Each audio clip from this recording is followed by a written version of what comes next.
Halo guys, kembali bersama Dr. Royman Simanjuntak, spesialis bedah torak, kardio, dan vaskuler. Kali ini saya akan membahas mengenai satu topik yang sangat menarik. Apa itu bedah pintas koroner atau coronary artery bypass graft?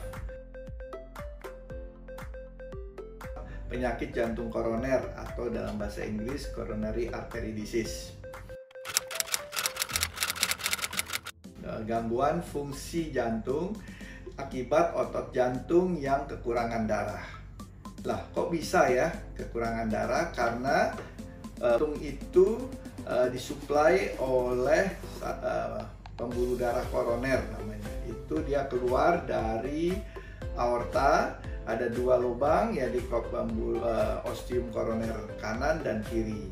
Nah, apabila ada masalah ya, contohnya adanya penyempitan atau penyumbatan, makanya suplai oksigen ke dalam otot itu terganggu.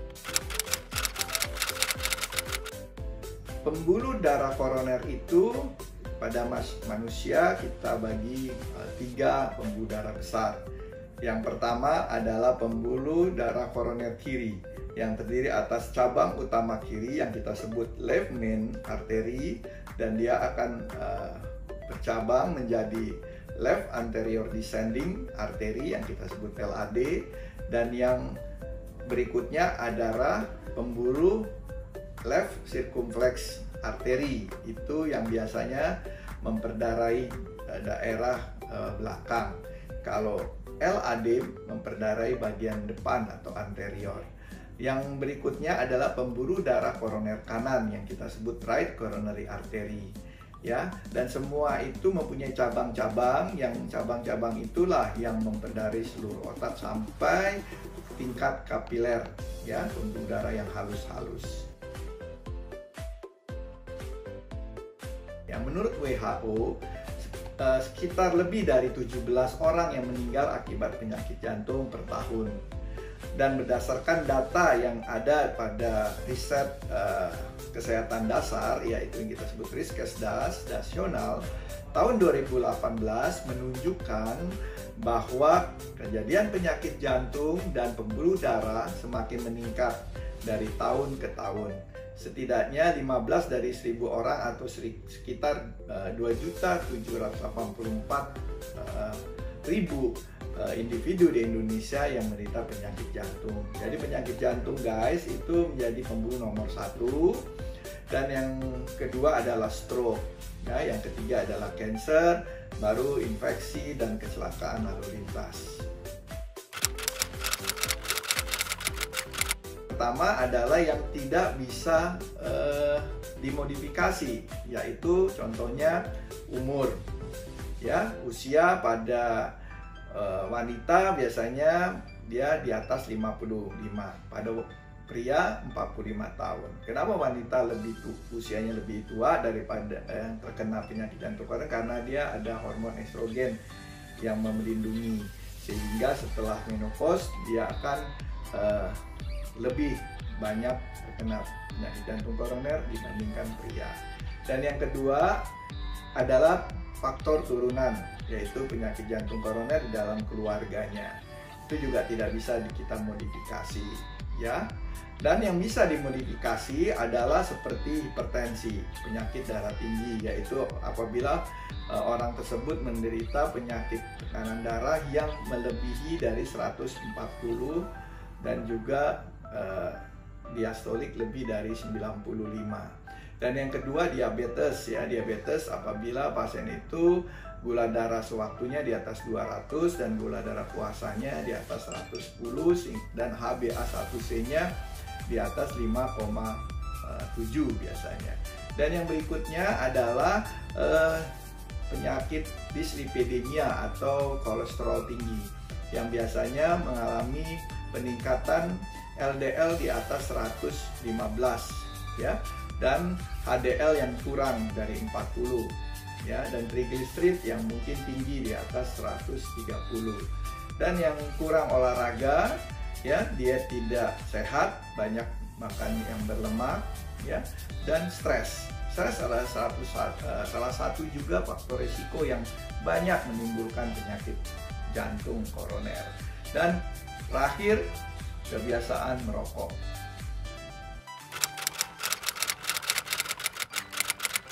Karena adanya proses aterosklerosis atau penumpukan plak kolesterol.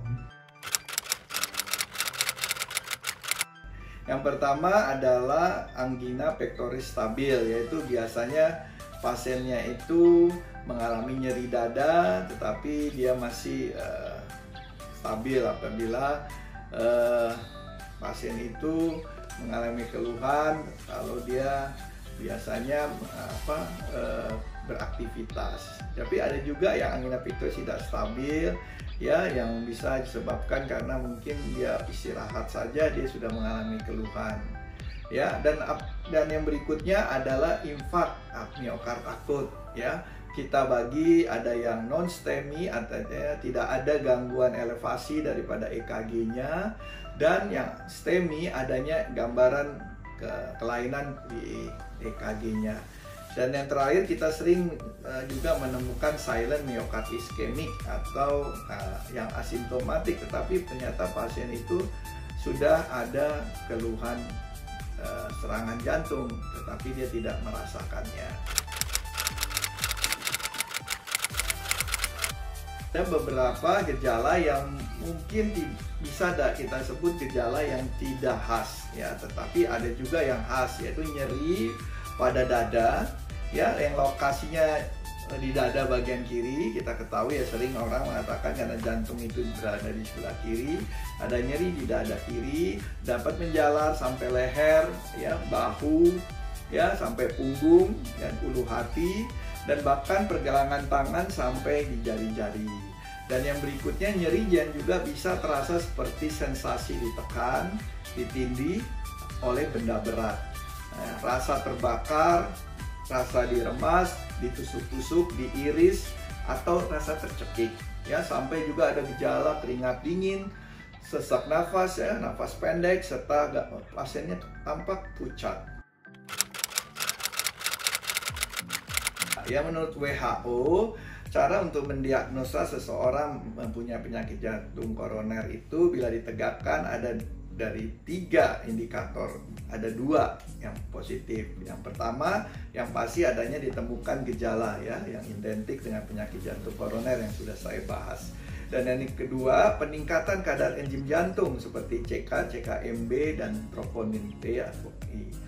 Ya, itulah makanya kalau pasien datang dengan gejala dan mereka biasanya datang ke rumah sakit atau UGD, pasti diperiksa namanya enzim jantung. Itulah yang kita sebut CK, CKMB, troponin T. Dan yang ketiga adalah gambaran khas elektrokardiogram atau EKG. Apabila dari ketiga tersebut 2 ada positif, itu kita harus curiga adanya penyakit jantung koroner. Benar, tidak ada kata sembuh, ya. Seperti kita ketahui, di dalam hidup ini proses aterosklerosis atau penumpukan lemak itu terjadi sejak kita bayi. Di Amerika ada satu penelitian dengan memeriksa pasien atau bayi-bayi yang sudah meninggal dan usia di 2 tahun, dilakukan autopsi dan diperiksa pembuluh koronernya, ditemukan adanya penumpukan lemak, guys. Ya, jadi proses itu adalah proses yang berlangsung lama yang kita sebut degeneratif dan bisa terjadi lebih awal dari yang normal, itu namanya prematur coronary artery disease, ya. Biasanya pada usia 30, 40, ya, sudah ada penumpukan dan peremakan yang berat. Tapi bila kalau proses itu normal, biasanya pada usia 70 atau 80 tahun baru ditemukan. Dan pemberian obat-obatan seperti antiplatelet yang berfungsi mengurangi gumpalan darah dan obat-obatan statin, yaitu menurunkan kadar kolesterol, dan obat-obatan antihipertensi untuk menurunkan tekanan darah atau obat-obat diabetes, itu semua hanya adalah untuk memperlambat terjadinya proses aterosklerosis tadi. Jadi bukan menyembuhkan, guys. Jadi bukan prevention, itu sudah pasti. Pencegahan selalu saya katakan lebih baik.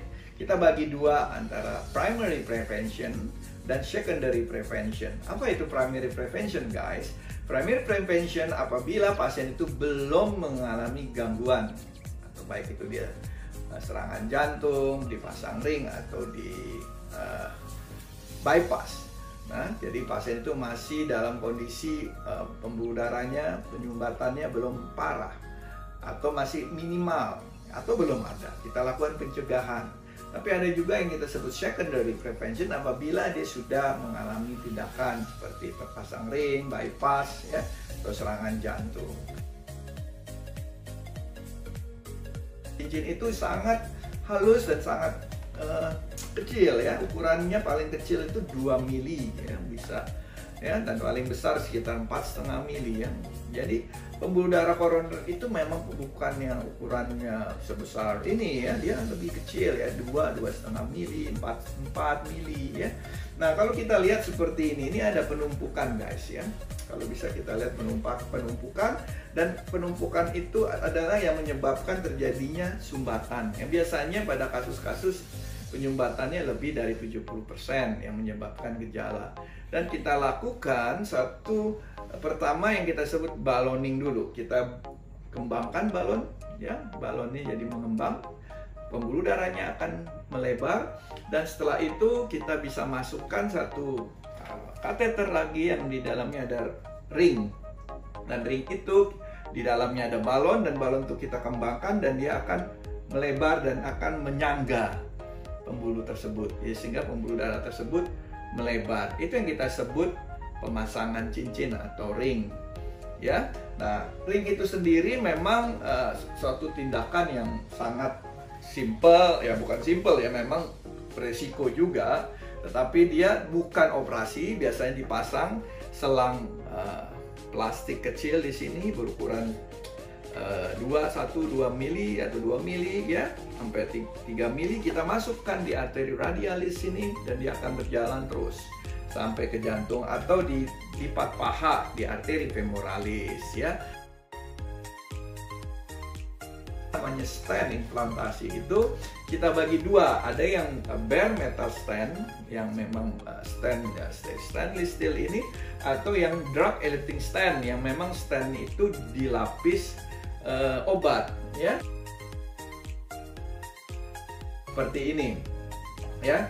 Jadi kalau kita lihat bahwa pada pipa atau pembuluh darah koroner itu ya sudah mengalami penyumbatan ya, perkapuran. Ya, biasanya kapan dilakukan bypass, kapan dilakukan stent, nanti saya akan jelaskan setelah penjelasan berikut. Jadi pembuluh darah yang sudah tersumbat itu kita berikan satu aliran baru ya, yang membuat penyumbatan yang tadi ada itu jadi dibuat satu saluran baru ya. Kita buat graft namanya ya, yang kita sebut operasinya makanya coronary artery bypass graft, dalam bahasa Indonesia bedah pintas koroner. Seperti mungkin dia ada kelainan katup, ada komplikasi dari serangan jantung, bisa katupnya juga ada kebocoran, dan juga ada sekat yang bocor karena komplikasi daripada serangan jantung tersebut. Nah, atau memang biasanya ke pembuluh darah koroner itu selain dia sudah di 3 sumbatan di pembuluh darah LAD, RCA, LCX ya, atau di left main stenosis yang lebih dari 50%, dan pembuluh darah koroner, penyakit jantung koroner yang lebih dari 70%, dan juga fungsi jantungnya yang memang sudah berkurang, biasanya dikurang daripada 50% atau 40%, dan juga adanya kelainan diabetes mellitus dan keluhan yang terus ya, yang simptomatiknya tidak stabil contohnya. Untuk meningkatkan kualitas hidup pasien ya, dan mengurangi terjadinya nyeri, angina, dan gejala penyakit jantung koroner lainnya. Ada kontraindikasi guys ya, yang seperti contohnya bahwa sumbatan itu tidak lebih dari 70%. Jadi sumbatan yang masih 50, 40, 30% itu tidak perlu di bypass. Kenapa? Kalau kita lakukan bypass, pembuluh darah yang masih ada, yang natif yang daripada pasien itu flow-nya akan bertabrakan dengan flow yang kita berikan pembuluh darah graf baru. Dan itu akan terjadi aliran tabrakan yang itu akan menyebabkan pembuluh bypassnya juga akan menutup, ya, sehingga tidak ada gunanya. Dan yang berikutnya, bila tidak ada, karena tidak ada gejala, ya, makanya kita harus tentukan ini pasien benar-benar perlu nggak. Kita bisa lakukan pemeriksaan yang treadmill contohnya, terus pemeriksaan nuklir, ya, kita bisa menemukan apakah pasien ini benar-benar ada terjadinya iskemik, ya. Kalau dia tidak ada gejala, dia tidak perlu dilakukan tindakan, ya ngapain kita lakukan bypass. Dan yang struktur arteri koroner yang memang tidak ada lagi yang bisa kita lakukan sambungan, contohnya pembuluhnya kecil-kecil, sudah buntu, terus di daerah yang harus kita pasang bypass, ototnya sudah nekrosis atau infak atau mati, guys. Ini nggak mungkin kita pasang dan ada gunanya, ya. Dan juga berikutnya fungsi ventrikel yang sudah sangat jelek, yang biasanya di bawah 30, 10, 20, mungkin dia beresiko sangat tinggi dan mungkin sudah kandidat untuk dilakukan pemberian jantung buatan yang permanen atau transplantasi jantung. Adalah guideline-nya bahwa kalau ada kasus coronary artery bypass graft yang 3 vessel disease, antara ini bisa dilakukan CABG atau dilakukan PCI, kita lakukan syntax score namanya, guys. Apabila syntax score-nya moderate ke atas, itu sebaiknya dilakukan CABG. Dengan graft kita bisa pakai vena, savena yang dari kaki, dan bisa memakai arteri dari mamari, dan bisa kita pakai arteri dari radialis. Yang terbaik apa, guys? Yang terbaik adalah arteri mamari. Yang kedua adalah arteri radialis, dan yang ketiga adalah vena. Benar, itu semua bisa, tetapi ada indikasinya. Yang kita tahu seperti yang umumnya yang kita sebut tindakan yang tradisional itu kita lakukan dengan open heart, ya, dengan membuka dari tengah sini yang kita sebut mediana stenotomy, tulang dada di sini yang kalau kita pegang yang keras di sini tengah-tengah dada ini namanya tulang sternum, itu kita belah, kita gergaji dan habis itu kita buka dan jantung itu tidak dikeluarkan, guys. Jadi jantung tetap ada, tetapi dengan teknik, ya, kita lakukan dengan heart lung machine, ya. Jadi fungsi jantung dan fungsi paru-paru itu digantikan oleh mesin tersebut sementara saja, guys. Tidak lama, ya, mungkin sekitar 1 jam. Dan setelah itu kita lakukan operasinya dengan tenang karena jantung sudah berhenti dan tidak ada darah di dalam jantung, dan kita pasang arteri tadi, arteri graft tadi, baik itu mamari, radialis atau vena tadi, kita pasangkan dekat pembuluh darah yang tersumbat, ya, dengan memakai jahitan yang sangat halus dan hati-hati. Dan setelah operasinya itu berjalan dengan baik, baru kita jalankan lagi mesinnya sehingga pasien bisa kembali normal, denyut normal, ya. Lakukan hampir 80-90% dari operasi bedah pintas koroner atau CABG. Tapi ada juga yang kita sebut non tradisional, yaitu biasanya kita lakukan yang pertama adalah off pump CABG. Off pump CABG itu artinya beating heart bypass, ya. Pada kondisi ini tulang dada dibuka tetap, tapi jantung tidak berhenti. Jadi kita melakukan tindakan itu dalam kondisi jantung berdenyut, dan dengan memakai alat bantu, alat fiksasi, alat stabilizer, ya, kita bisa menjahitnya dengan tenang, ya. Kita bisa lakukan baik itu 2, 3, 4 bypass. Dan yang kedua kita namanya minimal invasif CABG. Minimal invasif bisa dengan memakai alat yang bantu, yang kita sebut minimal invasif bypass graft, ya. Kita biasanya di daerah slide 3, 4, 5 di daerah kiri sini kita buka, dan di situ kita pasangkan arteri mamari interna dengan ke LAD atau ke diagonalis dengan vena. Yang ketiga, kita bisa lakukan robotik. Ya, robotik CABG itu adalah teknik ini pasien akan dilakukan insisi kecil, biasanya 2 atau 3 lubang, dan kita menggunakan full mesin, ya, dimana tangan dokter akan disalurkan melalui tangan robot. Jadi ada konsol itu kayak ada ruang kecil, dan itu ada monitor, dan di situ ada alat yang akan kita atur, ya, alat yang ditanam di dalam dada, ya, yang bisa kita lihat nanti di fotonya.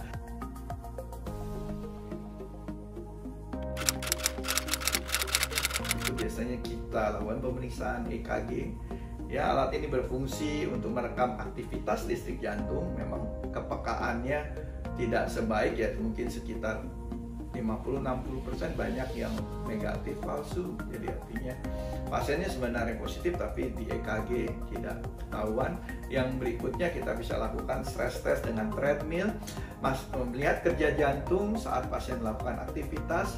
Dan yang ketiga adalah echocardiografi. Alat ini dapat mengecek kelainan katup atau ruang di jantung, fungsi jantung. Dan yang berikutnya adalah pemeriksaan CT scan jantung dan MRA jantung. Kita bisa melihat dengan MRA sekarang, magnetic resonance, kita bisa melihat fungsinya jantung dan bisa melihat juga ada kelainan-kelainan di jantungnya. Dan yang standar, golden standard adalah dengan coronary angiografi, ya, yang kita sebut kateter, yaitu untuk mengecek adanya plak di arteri koroner.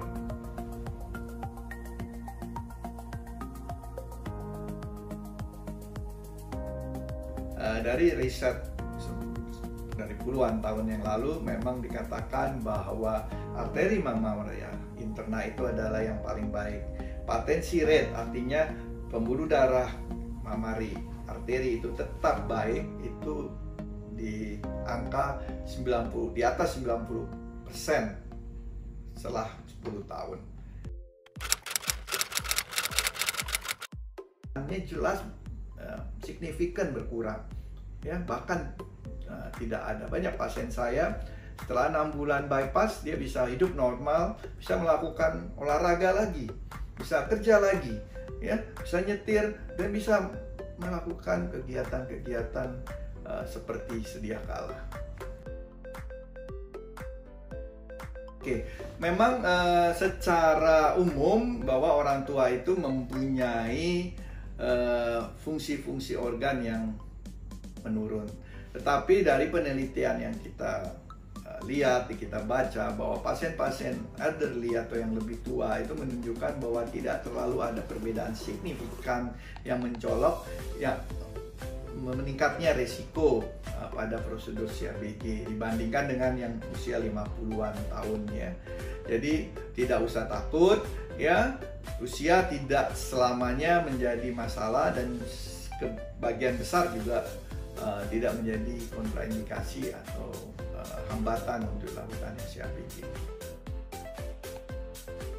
Penyakit jantung koroner, ya, ini adalah penyakit yang terus terjadi, tidak bisa yang diberhentikan. Ini ada proses degeneratif yang berlangsung terus, ya. Yang bisa kita lakukan bahwa penyakit jantung koroner atau penyumbatan atau arteriosklerosis dapat kita perlambat, ya, kita cegah penyumbatannya semakin cepat dengan kita mengurangi faktor-faktor risiko dan melakukan secondary prevention tadi, bahwa kita harus hidup teratur, diet sehat, cukup istirahat, olahraga teratur, makan obat yang rutin.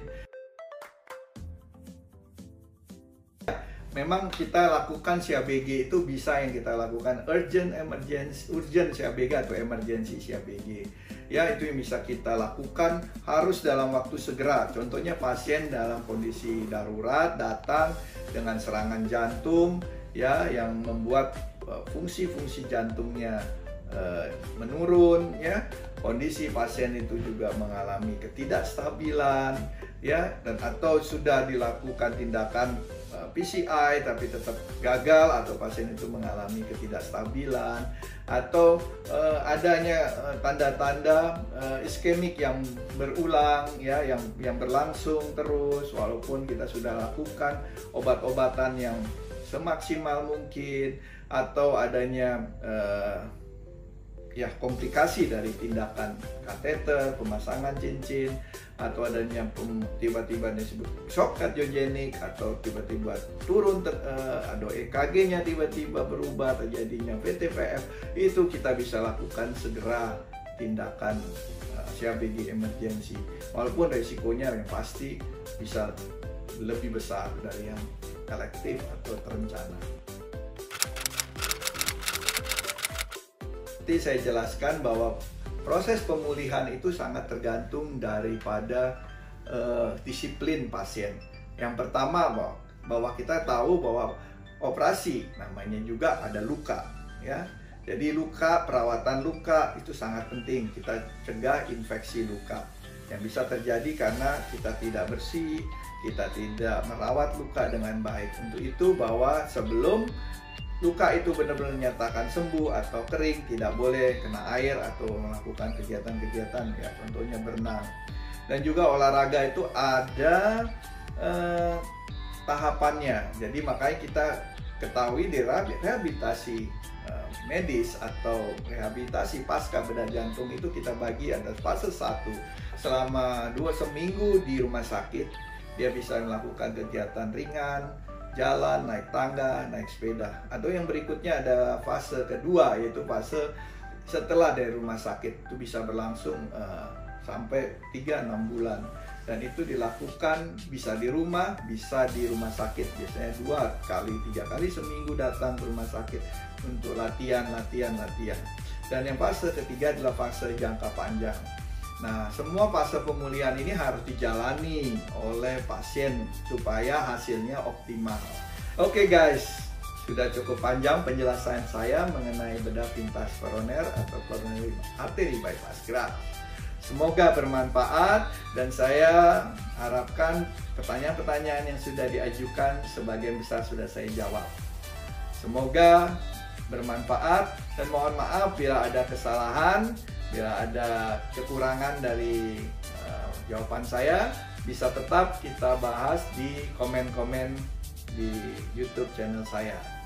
Jangan lupa like, subscribe, dan share. Bye-bye.